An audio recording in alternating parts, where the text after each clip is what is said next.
Hello students, welcome back to JCE Connect. So let's continue with our revision on our course on Internet of Things technologies. So continuing with our module 3, in today's lecture we are going to discuss about the application protocols for IoT. So in that we are going to discuss about the transport layer. So IP based network use either TCP or UDP. However, the constrained nature of IoT networks required a closer look at the use of this traditional transport mechanisms. And we'll discuss about the IoT application transport methods. So in this section, we are going to discuss about the various type of IoT applications, application data, and the way this data can be carried across the network. So let's start with the transport layer. So with the TCP or TCP/IP protocol, two main protocols are specified for the transport layer. The first one is the TCP, Transmission Control Protocol. So basically this is a connection oriented protocol, requires a session to get established between the source and the destination before the exchanging of the data, right? So connection oriented, and there has to be a session to get established between the destination and the source. You can view it as equivalent to our traditional telephone conversations, in which two phones must be connected and the communication link established before the parties can talk, right? When you are calling someone, a traditional telephone call, then that link has to be established, then only the communication will happen, right? So that is what we are saying, connection oriented, TCP. Then we have another one is user datagram protocol, UDP. You might have studied all these protocols previously also. So with this is a connectionless protocol, right? Data can be quickly sent between the between the source and the destination, right? But with no guarantee of delivery. Okay. So this is connectionless, and quickly the data can be sent between the source and destination, but there is no guarantee of delivery. This is analogous to the traditional mail delivery system, right? Whenever you are mailing someone, so you will send a mail, right? But there is no guarantee that mail will reach to that. You don't have you are not sure whether the mail has reached to that mail ID or not, right? In the destination. So confirmation of the reception of this letter or this mail does not happen until another letter or the mail is sent in the response, right? So when you get a acknowledgement of that mail, then only you can say that yes, that mail has reached to that destination. Okay. So this is what user datagram protocol, which is connectionless protocol. So TCP is a main protocol used at the transport layer. This is largely due to its inherent characteristics, such as its ability to transport large volume of data into smaller set of packets. Okay, so it is sending large volume of data into smaller sets of packets.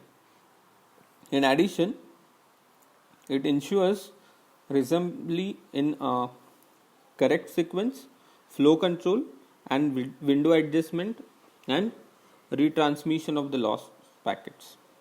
Okay, so this features also this characteristic also it is supporting. This benefits occurs with the cost of overhead per packet and per session. Okay, so it is not coming like free or like advanced. It takes that overhead per packet and per sessions, increasing the number of that overhead. Potentially impacting overall packets per second performance and latency. Okay, so because of this overhead per packets are increasing, so impacting the overall packet per second performance and latency in the TCP.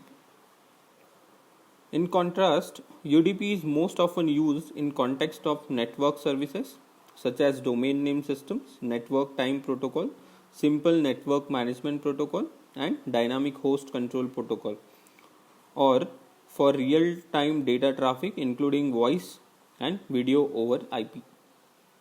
Okay, in these cases, performance and latency are more important than packet retransmission, because resending the lost voice or video packet does not add a value.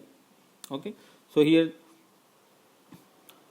more important, the performance and the latency is more important. When the reception of packet must be guaranteed error free, the application layer protocols takes care of the particular function. Because of the diverse types of IoT application, now we are going to discuss about IoT application transport methods. Okay, so because of the diverse type of IoT application protocols, there are various means of transporting this particular protocols across a network. Sometimes you may be dealing with legacy utility and industrial IoT protocols that have certain requirements, while other times you might need to consider the transport requirements of more modern application layer protocols. Okay, so there are, like, you will be dealing with so many protocols at the same time, and different protocols have different like rules, right? So to make this decision easier, it makes sense to categorize the common IoT application protocols and then focus on the transport method available for each category.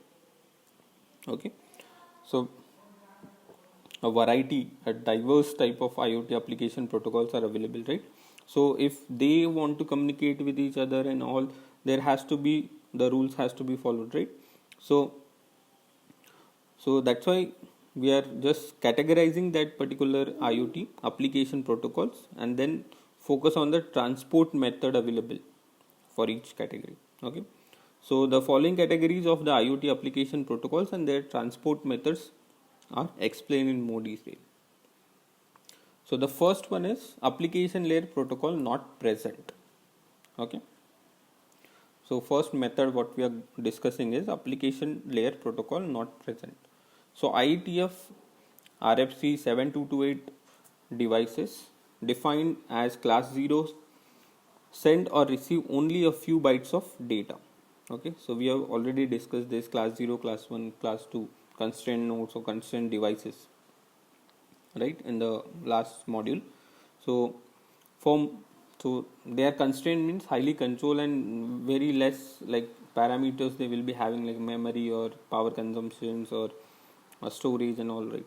So for many reasons such as processing capability, power constraint and cost, these devices do not implement a fully structured network protocol stack such as IP, TCP or UDP, or even an application layer protocol. So it is not having that particular nodes don't have that fully structured network protocol stack. So class 0 devices are usually simple smart objects that are severely constrained. Implementing a robust protocol stack is usually not useful and sometimes not even possible with the limited available resources.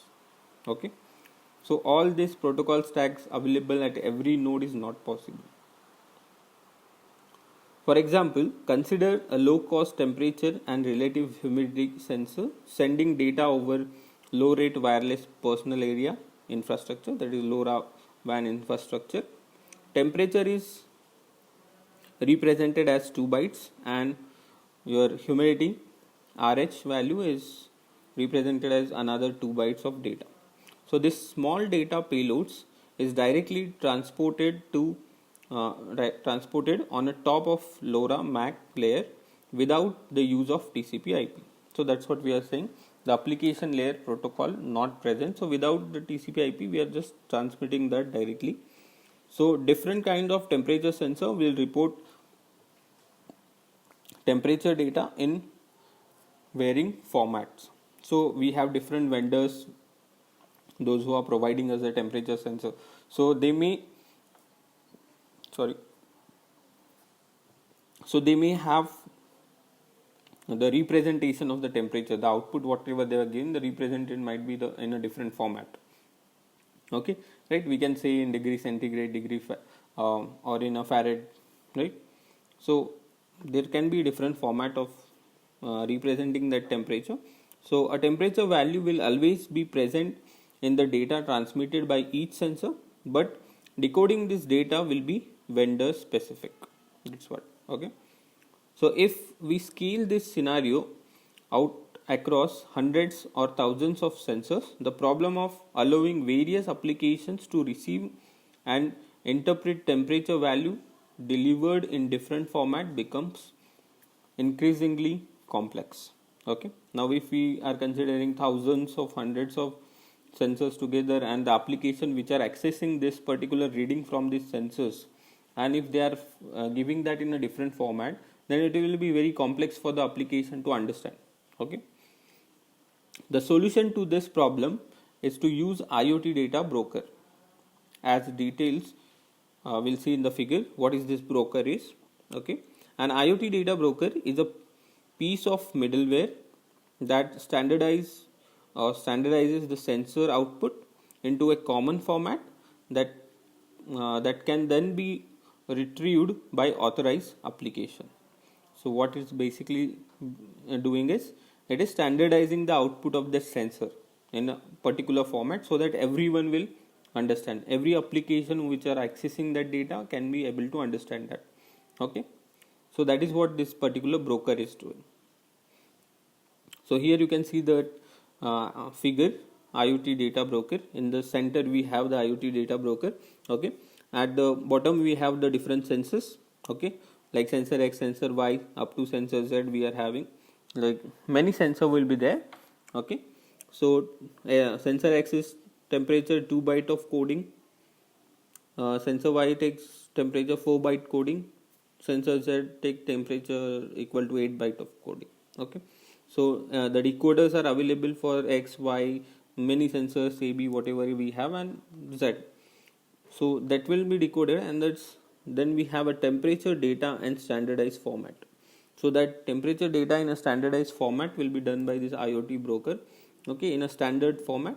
Now anyone can access that. Okay, any applications are receiving that particular temperature, and they will be able to understand, because the format in which they are represented now it is standardized. Clear? Simple. Okay. Now next is supervisory control and data acquisition, that is SCADA. So it is designed decades ago. SCADA is an automation control system that was initially implemented without IP over serial link before being adapted to Ethernet and IPv4.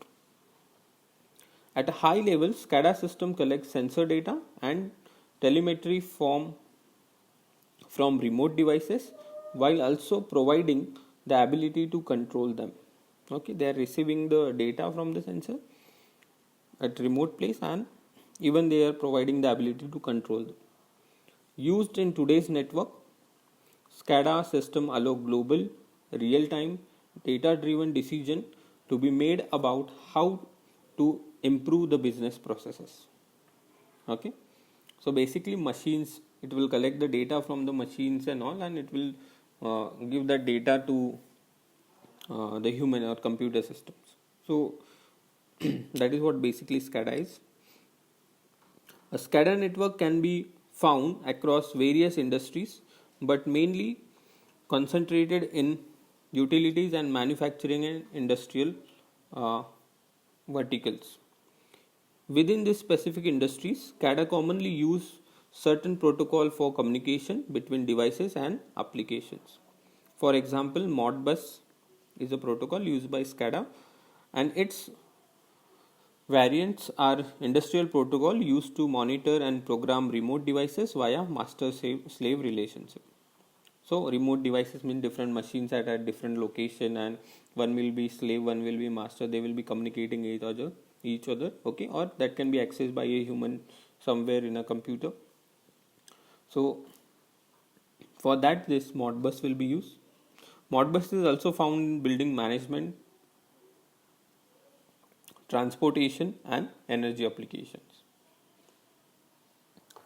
Now let's talk about tunneling legacy SCADA over IP network. Deployment of legacy industrial uh, protocols such as DNP3, that is distributed network protocol, and other SCADA protocols in modern IP network call for flexibility when integrating several generations of devices or operations that are tied to various release and version of application servers. So basically we may have different devices and different applications, so different versions of that application, so the properties are getting changed if like different versions are there, so that has to be adjusted with the protocols whatever we are deploying. So transport of the original serial protocol over IP can be achieved either by tunneling using raw sockets over TCP or UDP, or by installing an intermediate device that performs protocol translation between the serial protocol version and its IP implementation. Okay, so as we said, different protocols together they need to communicate, right? So for that kind of thing, what we are saying now, either we can go for raw sockets over TCP or UDP, or installing an intermediate device that performs protocols translation. So that thing we need to do. So first let's talk about the raw socket. So a raw socket connection simply denotes that the serial data is being packaged directly into TCP or UDP transports.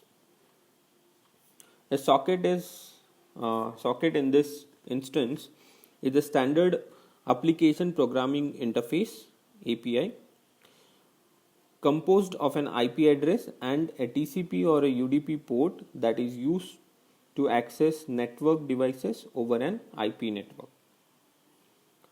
Now the figure will show this raw socket scenario for a legacy SCADA server trying to communicate with the remote service remote serial devices. So we'll discuss these different scenarios.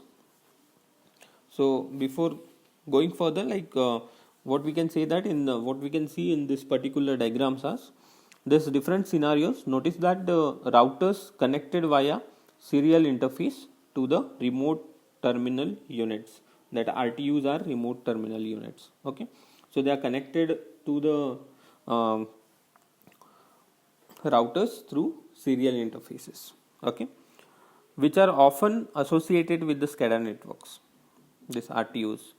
An RTU is a multi-purpose device used to monitor and control various system applications and device managing automations.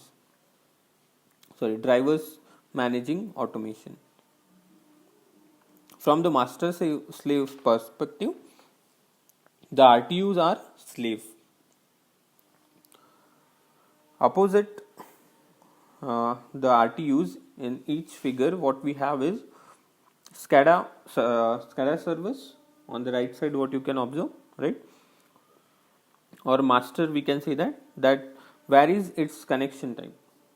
Okay, so let's see the first scenario. What we have is in first scenario, both the SCADA server and the RTUs have a direct serial connection to their respective routers, that we can observe there, right? The router's terminals, the router terminates the serial connections at both the ends of the link and use raw sockets encapsulation to transport the serial payloads over an IP network. So you can see that the raw socket master and client setup on the routers. Then we have the scenario B. It has small change on the SCADA server side. On the right side you can observe a piece of software is installed on a SCADA server that maps the serial COM port to the IP port. This software is commonly referred to as IP serial redirector. The IP serial redirector is essence it essentially terminate the serial connection of the SCADA server and converts it to a TCP/IP port using a raw socket connections. Okay, so that's what you can observe on the right hand side. The application communicates through COM ports mapped to IP plus TCP/IP ports plus by IP serial redirector software. Okay. Then we have the third scenario in which the SCADA server supports native raw socket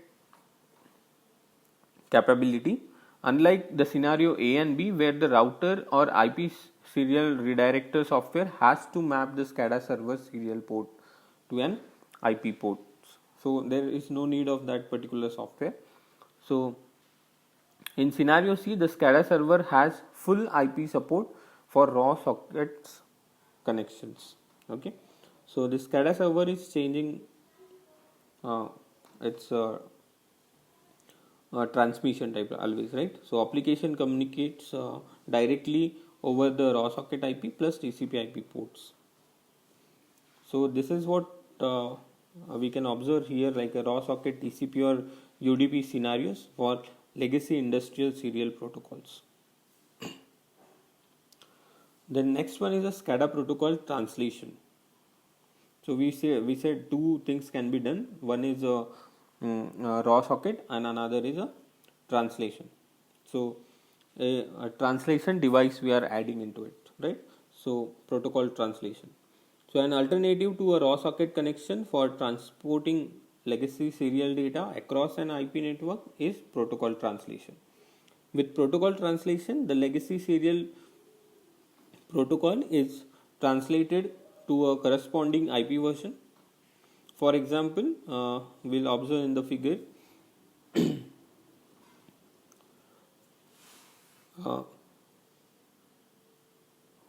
here we can see that two RTUs we are having on the right hand side and DNP3 serial interface communications, and in the middle we have here is as IoT gateway, and on the left side we have master 1 master 2 active DNP3 or IP masters. Okay, so this is DNP3 protocol translation. So what we can see here is and the figure shows two serially connected DNP3 RTUs, okay, and two master applications supporting the DNP3 over the IP that control and pull the data from the RTUs. So from RTU on the right hand side and two DNP3 servers on the left we have observed just now, right? The IoT gateway in this figure perform a protocol translation function that enables communication between the RTUs and the servers. Okay, so this gateway is performing as a protocol translation. Despite the fact that a serial connection is present on one side and an IP connection is used on the other. Okay, because serial is one side and IP is other side. So that's why this protocol translation gateway we are having, that will help us to do that particular communication. By running the protocol translation, the IoT gateway connected to the RTUs in the figure is implementing a computing function close to the edge of the network. Adding computing function close to the edge helps scale distributed intelligence in the IoT network. This can be accomplished by offering computing resources on the IoT gateways or routers as shown in this protocol translation example. So they are having that particular resources for computing. Alternatively, this can also be performed directly on a node connecting multiple sensors. So this computing can be done either like at the gateways or even on the node. In either case, this is referred as a fog computing. So even we have discussed what is fog computing in the last module. Okay, so this is what this DNP3 protocol translation. Okay, so on the right hand side RTUs we have, okay, which are serial interface configuration. On the left side DNP3 IP configuration. So this IoT gateway is acting as a translation, protocol translation. So it is helping us to communicate this both the sides from RTU to master. Okay.